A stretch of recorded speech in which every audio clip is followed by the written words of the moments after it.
Construction.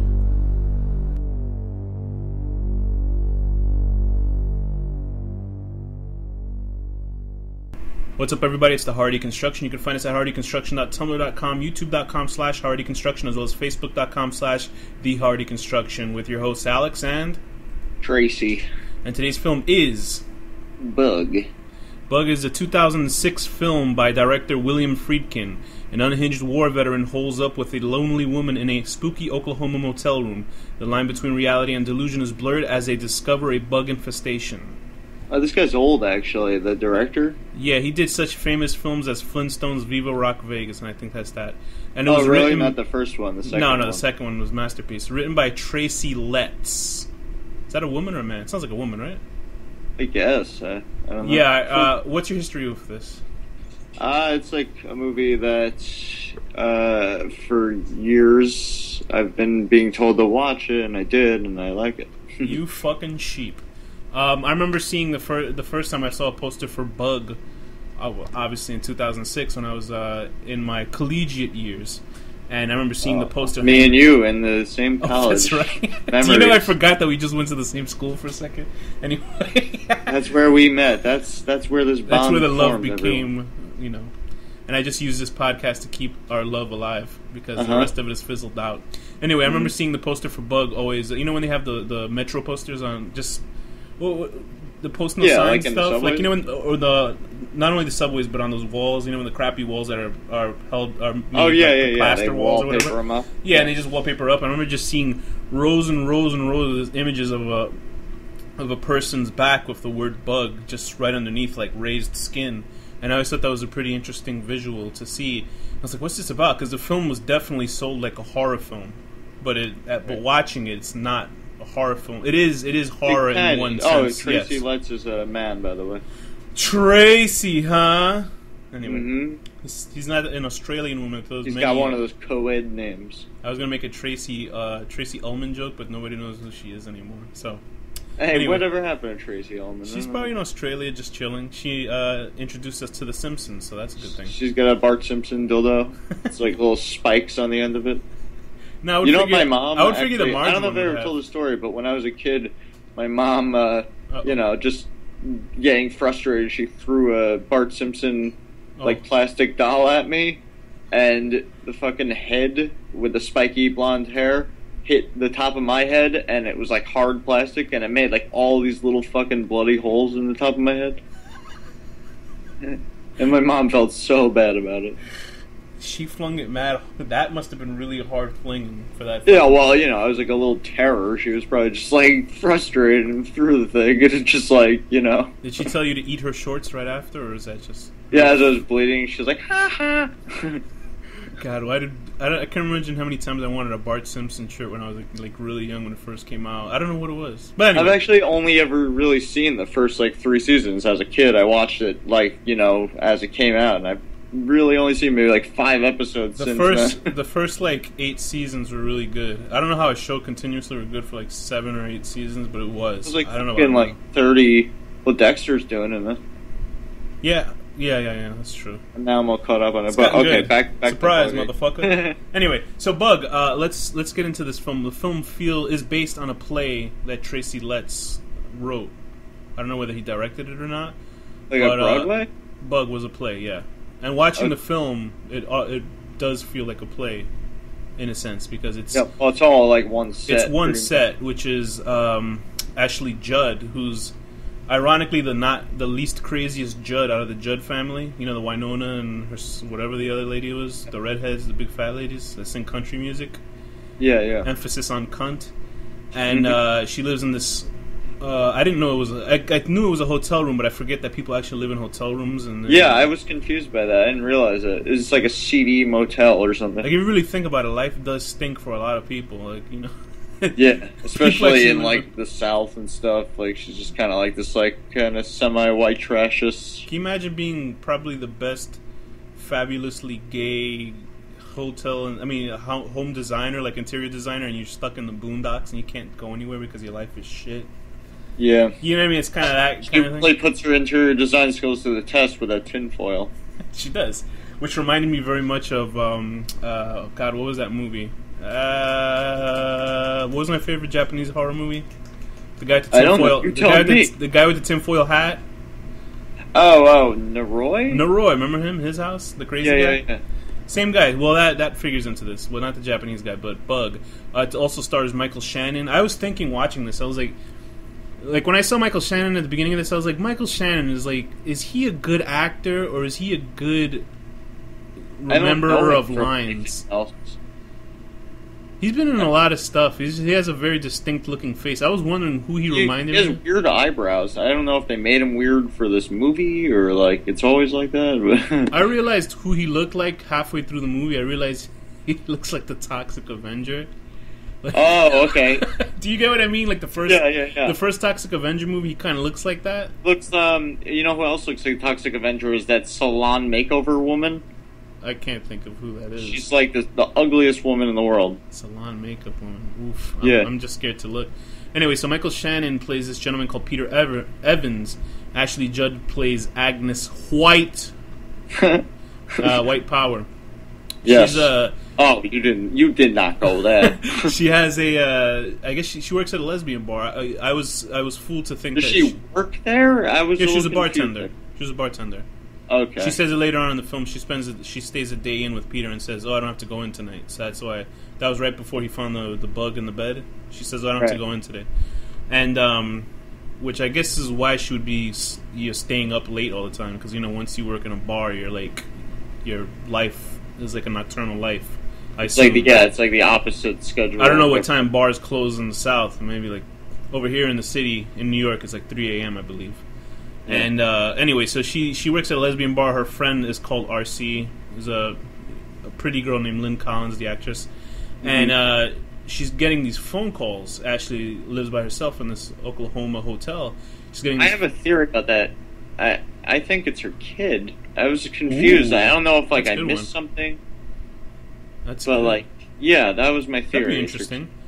Like kidnappers just calling in and just. Well, I think it's the actual kid because then at the end, and guys, it's a spoiler obviously because it's a fucking review, yeah. But at the end in the credits, I don't know if you watched that far. There is like a scene where it shows the ringing. It shows. Wait! Don't say anything. I haven't watched the end credits. It's really not a big deal. Okay, it's go just ahead. A shot of the room with the kids' toys there, and it shows the phone ringing. And it's like, okay, maybe that's like saying that this is the kid the whole time trying to contact. Because also that fucking doctor says, I can help you with Lloyd, or whatever the kid's name is. Well, we'll get to that, but I have an idea on what that is. But she keeps getting these phone calls, and she keeps saying, Jerry. I was hoping the first 10 minutes that she was talking about Jerry Seinfeld. That would have been great. Agnes! Hey, what's with all these bugs? There's bugs here! I didn't bring them, but why are they here? Oof, that was a terrible... These bugs are making me thirsty. And then Kramer comes and he starts yelling about the N people. Anyway. So Agnes is obviously disturbed by this Jerry character, whoever it is, who keeps calling her apartment. She goes to work, works at this lesbian bar. Her friend RC, who also I believe is a bartender, who has her own issue dealing with getting custody of her child. It was either her child or her girlfriend's child with another man. Something like that. Do you remember? I think it's her girlfriend's child. Her girlfriend's child. Okay, so she's getting all fucked up about that. That whore, That whore. And then she starts. She's trying to cheer Agnes up because Agnes is upset because for 2 years her better half, who was played by Harry Cocklick Jr., Jerry Goss. He's a good actor. He's pretty good. He's good at playing a southern scumbag. I mean, there's only 2 movies where I can remember watching with Harry Cocklick Jr. was this and the horror film. Fudge Almighty! It's with the lady from Aliens. What? Sigourney Weaver? Yeah. It's a movie about a serial killer, and he plays like a Hannibal Lecter type, but like a hillbilly. Oh, Copycat? Right, yeah, I like that movie. That was pretty cool.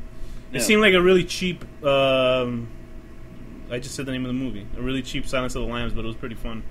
Anyway, so Harry Cocklick Jr. is not there yet, but Ashley Judd is busy chilling in her house. RC brings over Michael Shannon, who's Peter Evans, who's this gigantic weirdo. And this is why I always wonder if, when you see certain actors, are they good actors or are they really good at saying lines. Does that make sense? Do you know, like, if you watch Kevin Spacey, is he a good actor or is he good at saying lines? Because he kind of plays the same guy in every film. Oh, is Tom Hanks a good actor? Yeah, that's how I feel about Edward James Olmos. The two roles I've seen him in, he is exactly the same. He's like the stoniest faced guy. He plays a pineapple-faced spick in both. Right? Oh, God. I can say that because I'm a spick.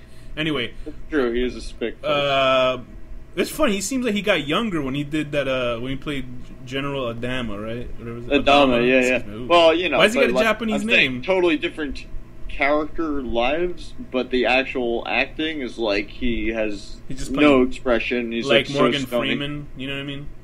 Like Morgan Freeman? What? No, I'm just saying Morgan Freeman plays the same guy in every film. Yeah, kinda, yeah. And I feel bad because obviously these people can out-act me. Maybe not you, Danny, because you played a really good pedophile in that comedy show. That was great. Yeah, but I mean, they're good actors, but you know, you kind of...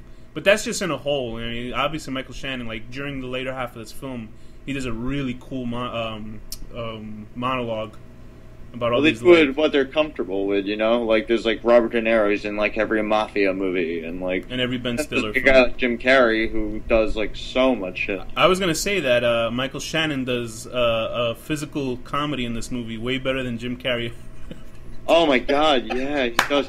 The first scene when he starts doing that shit, when that RC girl comes over and tries to, like, rescue Agnes, right? And he's like jumping on the bed like Exorcist. I like didn't know if to laugh or be scared. I was watching. I was like, "This is the craziest shit I've ever seen in a movie."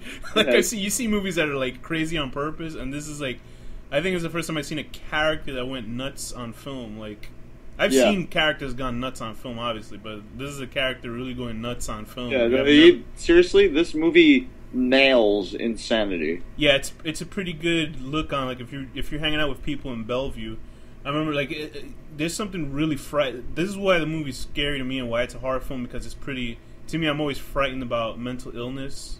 Yeah, stuff me like too. that. That's ironically, that's my fear in life, of going mentally ill. You know, something like that when I get older or something, which is really scary. Control over yourself. Yeah, because it's prevalent in my family with, like... I think that's why I'm scared of, like, possession stuff and demons, because it's like... Maybe that's just like a heightened version of just being mentally ill, because you can't control your body. Yeah. I have a lot of... I have family members that have... oh, God, it's ironic that I just forgot. Alex, you do realize I'm not real, right? No! You're just doing both of our voices right now and recording this. So that meant I went to Sunday shul for no reason. Anyway. You got bar mitzvahed. I just wanted to say that it's ironic that I forgot the word Alzheimer's. So anyway, Ashley Judd meets Peter Evans, who's Michael Shannon's character, when RC brings him over, and RC's...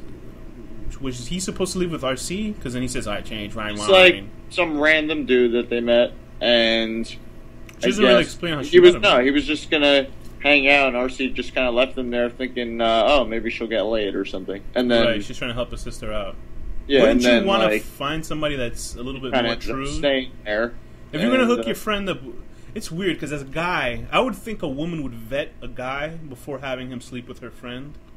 As a guy, I'd be, let's find some whores! And then just do that instead. Yeah, you know? Women would be more, like, protective, you would think. I would think, but then RC is always thinking about vagina too, so maybe she's doing the wrong thing. Hey, the guy's clearly weird, but you don't know he's that fucking weird. Yeah, he doesn't... If I met him, I wouldn't think, oh, this guy's gonna, like, fucking ruin my life, you know? It's true. Think, like, he's, like, a bizarre guy. That's I think the film... If you go in the film... the film's good, I like the film a lot. If you go into this film with a certain mindset, then I think you can forgive how rapidly paced the plot becomes. And there's a lot of, like, time lapse that doesn't really do a good job at showing. I don't even feel there's time lapse. I felt like this all happened in 5 days. Honestly, but that's what it felt like time to me. lapse. It is. Does it? But they don't even reference a calendar or anything. It just says like night, morning, and literally, but if you count it as is, it seems like 5 days. The idea of like even just the tinfoil. Think how long it would fucking take to do that. You know. Well, they got a lot of time. You could do a lot in 12 hours. Right? You know, basically the way you could tell it's time lapse is a person like Agnes, who's more or less sane, isn't going to go completely fucking nuts in like a day or two. Yeah, because the way I look at it is that I picture this as a play. Yeah. I picture, because since it is based on a play, I picture, because in plays you have to 1, 2, 3, literally on stage intermission. you don't have the comfort of saying or showing, you know, the cities. You know how they do that fast forward image of the skies moving quick and cities and all that shit. Yeah. In a play you have to just guess or assume time has passed because they change clothing, or they'll say, "Oh, it's a year already since," but they don't do that in this film. It kind of just happens. Well, though, I guess the one thing you can know, though, actually, so maybe you're right, maybe it's not that much time, is, you know, Jerry, Goss, or whatever his name is, he says at the beginning, after coming back, he's like, I'll be back in a couple weeks.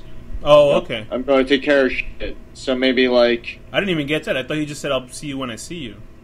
Well, he's like, I'll be back in a couple weeks. He has to go take care of shit, and you better welcome me nicer, or whatever the hell he says, you know. Yeah, Jerry... And then, like, you know, he's almost like a good guy in this. What? Really? You think so? He's a piece of shit. He's scum well, in the beginning, compared to Michael Shannon's character, yeah, he's a good guy. Yeah, but he's a real scumbag. Yeah, compared to Peter, he's like fucking really It's just nice. Ashley has a bad time picking guys. That's what it is. Or she's just cosmically fucked with guys, just in the literal sense, because she meets Harry Connick Jr.'s character, who's a piece of garbage, and he's like striking women, and he's just imposing himself.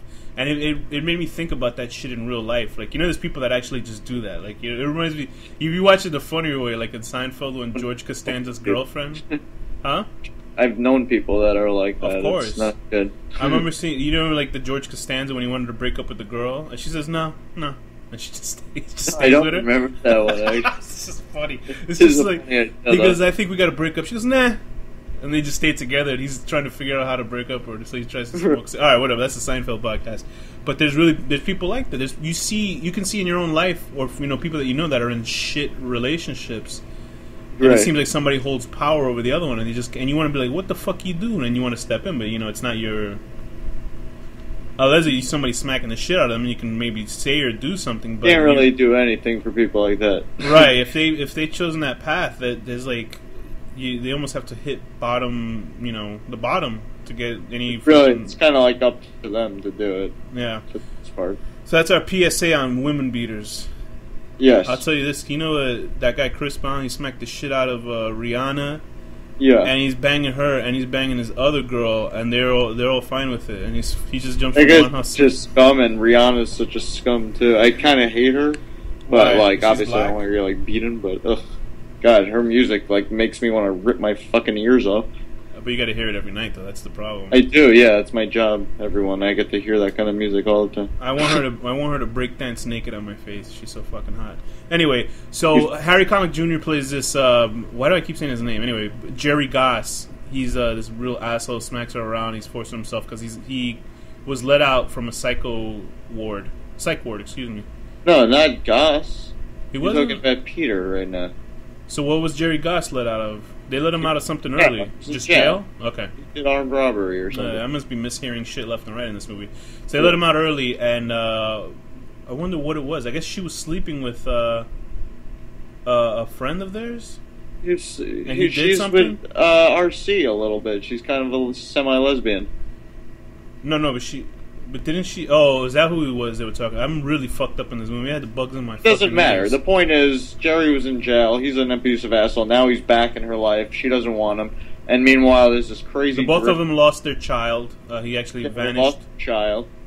And then, you know, Lloyd, he just went missing when they were at a shopping mall or something. And now there's this, like, crazy fucking drifter that's there. And this guy is just, like, sick. Let's try to explain the Peter Evans character. Is he the template of the kooky guy who feeling the bugs under the skin?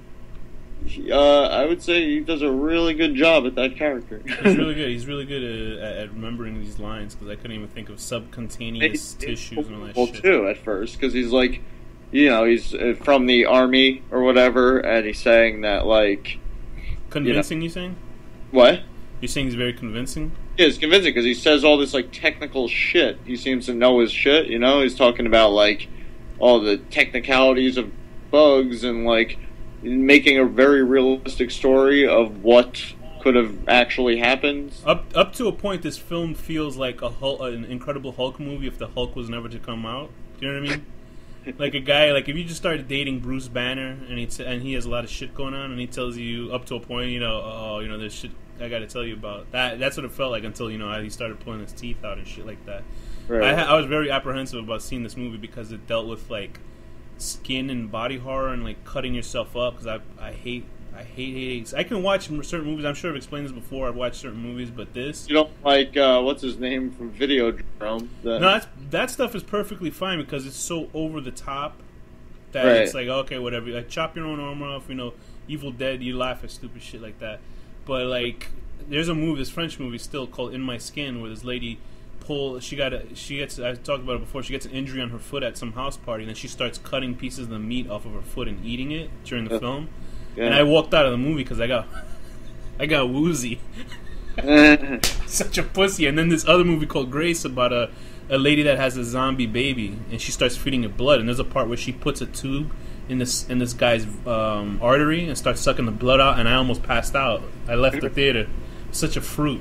Anyway, so let's get into Peter Evans. What do you think is his deal? Like his honest deal? Like he's obviously mentally ill. Like a fucking schizo. He's totally just a schizo. Because I think what it is, you and I like the idea of fantasy and horror and craziness, but I think I would like to say that the both of us are kind of grounded in a reality where we can call people's bullshit out. I would never want to be around a person like this. If somebody told me this and I'd be like, oh, yeah, and I'd just start walking away as soon as I was done talking to them. I was like, okay, so that happened to me today. I was walking to cross the street, and there was a guy just standing there, had my headphones on, and he said, I don't know what he said. He just says he could have said something normal, or said he just was talking to me, and right there, I was like, this guy's nuts. And he's waiting at the light, and he's like, and I was like, oh yeah. And then I walked around the light. Completely inconvenience myself to get away from certain people that are giving me crazy vibes. Like if I'm in a store and there's a guy there that's just like creeping me out, I'll actually like fucking leave and drive a few miles to go to another store because I don't want to be near them because I can feel them. Or bake your own bread instead of buying it. Right. Where do I get this dough at? I could just make my own Wonder Bread. Instead of like shopping for meat, I will kill an animal. Gotta go hunt rabbits instead of go where the fucking crazy people are. It's true because you see shit like that, you're like, whoa. And then I can kind of believe Ashley Judd's character just slowly going nuts. There's a part where they said the phone rings, and obviously she's destroyed by her son disappearing, Lloyd. Who'd you call their kid Lloyd? Besides Lloyd Kaufman, I guess, right?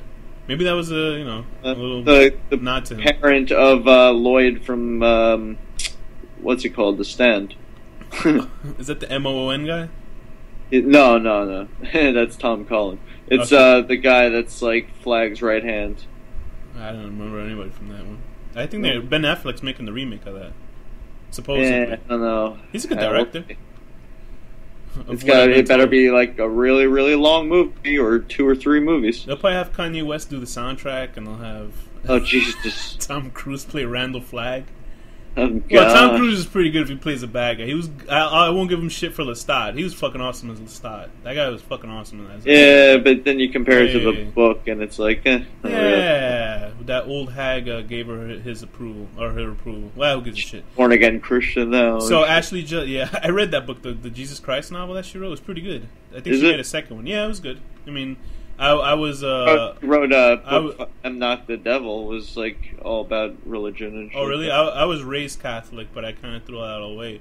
And then reading the book, I read the book more as a kind of a historical kind of weird novel, because it's not like he's seeing angels left and right. He's having nightmares about Satan and stuff like that. But he's not. You don't see Satan running around throwing apples at him or whatever the fuck happened in the Bible. And it's pretty good. It was interesting. It was an interesting read. It wasn't like, holy gosh, you know what I mean? My faith is restored. And Jesus starts seeing bugs on his skin and shit. And then he hangs out with Ashley Judd and he immolates himself. He's on the cross, like, get them off of me!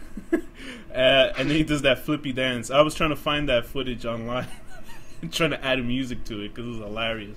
But Ashley Judd's character, I believe she's destroyed by her kid disappearing. That she's hearing these phone calls just for the point that Jerry is telling her he only called her once, and you keep seeing the phone ring like 20 times or 12 times, and nobody's answering. And there's also, I would think that calling her too. That's why I'm convinced it must be the kid. But I could be totally wrong. Maybe I'm missing something. I would think that she's more susceptible to, you know, somebody telling her something and her believing it because she has nothing. Because she, in the film, she has no man. It's 2 years since Jerry Goss has left her life and a came back. Girlfriend. I mean, what's the problem? RC. She needs the beef, man. I guess. She's got beef. She got the flaps. That's true. They could tie each clitoris together and run across the room like you're pulling a tooth out. Right. Oh boy, I think I just inspired half of our lesbian listeners. Okay. Yeah. So, jeez, keep that. Anyway, so she's more susceptible to, you know, people telling her shit and her believing it. I would assume she wouldn't believe RC, a person who's been by her side the whole time. I gotta tell you that shit. Because this guy, Peter He's like Evans, a Charles Manson. He, like, took over her mind. Yeah, I think he's played a Charles Manson. I can't be wrong. He has played crazy people, but in comedies, for sure. Just because of his distinct look. Anyway, but Peter's... He does it... They do it subtle. Like, the way when he starts introducing the whole idea about the bugs, he puts it in a real-world context at first, like aphids. It was so funny. I had no idea what an aphid was until I saw The Aviator with Leonardo DiCaprio. I was like looking up the words he was saying. Yeah, He's an aphid like really and someone tiny called bugs. like a fitch or something. And they reproduce enough that they could take over the world if there weren't other natural predators or whatever creatures that eat them.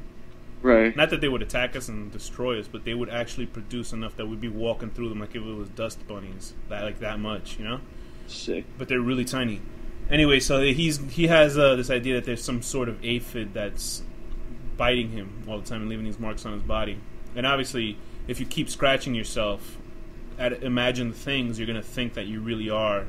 Yeah. But yeah, it's bitten. like, you know, I'm scared of bugs and spiders and shit. And like, once you like see one, your whole body gets all itchy and shit. Yeah, that's you know? when you watch. If you watch a National Geographic thing, you see ants. You start feeling ants crawling on your neck. It's that kind of thing. Yeah. So it just escalates more and more, and Ashley Judd starts buying this horse shit, and this obviously affects how Harry Connick Jr. You know, he's trying to be really threatening towards Peter, and he is, but he kind of isn't. Yeah, he's kind of like almost nice to him in a weird way. I mean, you could tell like, when they're totally ad-libbing some of the scenes. Like when Yeah. Harry Connick's trying to be a real prick to him, and they're stepping over each other's lines, which is pretty cool because you don't really see that in a movie. In movies, characters stop and wait for another person to talk. You know what I mean? Right. Like, what did you do? Well, I did this, and waiting for 10 minutes while somebody he does their exposition or something. And that doesn't happen a lot in this, but the acting is really good. Where rapid fire line delivery, which doesn't sound phony. Yeah, and the fucking things. Oh my god! And Ashley Judd's like monologue at the fucking end with the crazy shit, and then she finds out she's the queen bug and all this shit. That was really cool. I felt like another Simpsons thing when Lisa said, "I am the lizard queen" when she fell inside the toxic water. I don't know. It's for Simpsons fans, but it's really good dialogue. My favorite line though is when he says what part of the state he was from, and he said, "I'm from Beaver," and she goes, "Aren't we all?" Yuck, yuck. Yeah. That was good. But it's really good. I don't know what else to say. It's really well written. It's directed for a movie that takes place in basically 2 to 3 rooms in one building, and even the outside shots because they can't. And then really... the doctor, right? I don't. Obviously, he didn't do this conspiracy Peter's accusing him of. But one thing that was creepy was he knew about Lloyd. Here's the thing. This is what I think. Probably researched. Right. I think he was lying to her. Of course, maybe? I think he was bullshitting her just to get her, to give him up. Because clearly he was like, "Oh, it can help you get Lloyd back." He was basic at the beginning. He was like, "What the fuck is she talking about?" But then you see him basically say, "Oh yeah." Am I crazy, or was the guy who busted in with him, was that Peter? I mean, Jerry with him? Yeah, it was. Because it was so dark, I couldn't tell who the fuck that was. I was like, "Who's that guy?" I think it was anyway. It would have to be, I assume, because when he got killed, the guy didn't come back in. So. Well, no, but then he tried to. Remember? He's like, right, he did. That's what I mean. He didn't automatically run in when he stabbed him.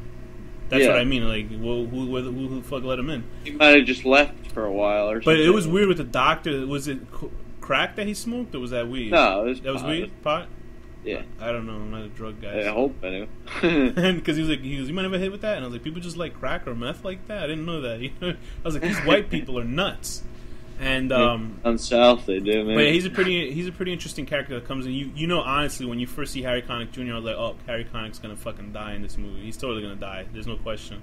But it's not him. Although in Wish Fulfillment you want him to, but in a lot of plays, the piece of shit character kind of lives and walks off.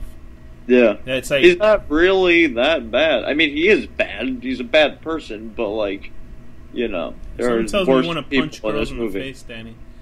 So, I'm just saying. Peter's let me see who's the character worse. Danny really reflects with. Like, which would be better if you were a woman? Would you rather have a guy that's like Peter or a guy that hits you occasionally?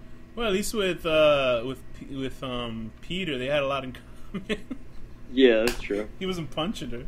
They were both bugs. He was telling her, you know, suggesting self-mutilation, which she chose to do. He wasn't cutting her up, so there you go. Right. But yeah, so yeah, I totally think the doctor was just bullshitting. And although it's just weird because if he's an escaped from mental institution from the army, the doctor must have really cared for him as a patient to just come out by himself. Because in real life, they would have got the fucking army guys to come out and get them. I mean, right. what? Well, we don't know that he necessarily went AWOL or whatever. Like, you know, like we don't know exactly what's true. We just know he was in the army. That's it. Well, everything else could have been a lie. It's a really interesting film, and it's a very cool psychological thriller. That's how they sell it. That's what I read. That's what I read the tagline on IMDb. Not tagline. The any problems with it? I had one problem actually. Besides the time lapse, I don't think I really had a problem. What was your problem with it? It's very slow moving at first, and then too fast moving the other half. I felt it moved at a good pace for myself. I don't know. I mean, just literally the first 45 minutes of the movie are not even like, you know, it's like it could just be a regular movie. Like, oh, what's this movie about? But then, like, all of a sudden, now it's so intense. Like, I wish it kind of. You feel like it just kind of came out of nowhere, that finale? A little bit, yeah. I agree with you, but it's more like, to me, I look at it that way, but because of the time lapse, that's the only problem. It down a little bit, and also they like could have showed a fucking calendar or something. What happened? They should have showed a calendar or snow coming or something, because I don't know what. To me, it felt like the whole movie happens in 5 days. Obviously, it's not, but you know they didn't. There weren't enough. But it might have been 2 weeks if fucking Jerry. Yeah. I mean, now that you tell me that, probably on a rewatch, you'll probably see it. Maybe I'm wrong about that. I'm going off my memory, but like, I know he said he'll come back when he doesn't know, so I assume it's a span of weeks that he just comes back and forth. Yeah. What did you think about the sex scene? What in the beginning sex scene? I can imagine when you see this play, like when you saw the play live, it was just you seeing a guy with his dick hanging out, because that's what he does for the whole part of that. I was hoping that, like, you know, he'd start coming out like larva and stuff. I thought it was a body double that Ashley Judd when she was naked in the film, but I guess not, because she gets naked at the end with him. Right. And he's covering up his schlong at the end. She's pretty. But I like her boobie. She's cute, yeah. And there's a funny part. Although you saw what happened to her lately. She was in this TV show that was a ripoff of Taken, like the Liam Neeson, but she was like the old mom chasing her son, and they canceled that shit. And I had to break that news to some lady that I didn't know, and she got all upset at me. It's pretty funny. But but it's so funny because Ashley Judd is kind of kooky, because in real life there's like video of her in a car with Salma Hayek, and they're driving away, and all the paparazzi are bothering her, so she lifts up her shirt and flashes them, and Salma Hayek's like, "What the fuck did you just do?" So hey, Google that. Yeah, Have fun, gonna kids. get them away. That's gonna like make them so. I can't believe it. Anyway, that was my Irish accent. But yeah, we're already past our time. But it's a good movie, very well worth a watch for this. The acting is really good between Judd and Shannon, and I feel bad for Judd because she's pretty underutilized. She's probably in a lot of romantic comedies, but who knows? Yeah, I'm like happy she did a movie like this. I don't know much about her, but I wouldn't think she does stuff like this, really. I think she's an animal lover, like a kooky person, so who knows. Michael Shannon's really good as always. Did you see him in the Superman trailer as Zod? He looks pretty cool. Kind of looks like a the thwarted version of. I'm not really into Superman. Me neither, but the trailer looked pretty good. I know, because I saw the Returns, and that was a pile of shit. A shites, too. Didn't even see it. I heard it was like a chick flick. It was horrible. He had a son, and he's trying to win back whatever her fuckface name is. It was a piece of garbage, that movie. It really was bad. But anyway, Michael Shannon plays Zod, who was in Superman 2. But he looks like a Roman... Oh, the guy who goes in the triangle? Yeah, he looks like a Roman warrior in this time. He kind of looks like, what's his name, a retarded version of what's his face from Gladiator, Russell Schmo. I thought you were going to say Thor's brother Loki or something. Loki Pokey. Okay. But Bug by William Friedkin was really good.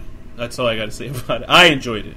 Besides the time issue and the time lapse, it's a really good psychological horror kind of film. It is. I'll put it in line with horror because it's pretty horrifying what happens. Stupid, actually? There's a lot of. But, yeah, what am I? I'm fucking stupid. I'm not realizing this is the guy that made Exorcist. Yeah, that was a joke. That's why I said Flintstones. Yeah, what is wrong with me, actually? I'm like, fucking not even realized. Apparently, I think he also did this movie called Killer Joe, which is getting a lot of, like, people love it. Yeah. I'm looking at his filmography, because I know that name very well. So, obviously, he does a lot of good movies that I haven't seen a lot of. Well, anyway, we'll cover some of them, I'm sure. But, yeah. Funny enough, this is the first movie of his we cover on Horror Deconstruction, right? The big one we didn't cover yet. But how come Whoopi Goldberg's last name is Jewish? I think she converted it as a stage name to be funny because it's obviously because she's Chinese American. All right, okay. So a Bug, the good and the bad in 2 words. It is it really nails insanity, like very, very well. But it's a little slow moving. And the bad? Oh, slow moving, you ready? The good, fantastic acting all across the board. When she slaps her friend RC, I was like, damn! That was pretty awesome, that scene. And then the bad is, I think, the time lapsing. So, what's your rating on this film? I'm going to give this movie a 9 out of 10. Hold on, I got to think of a good one. 9 out of 10. Doing like a funny breakdance on a bed. I gotta find that clip. I'll give it an 8 out of 10. We all come from Beaver joke. And our next film is the remake of The Wicker Man. Ooh. So, Danny, what's the final word? Ex-husband.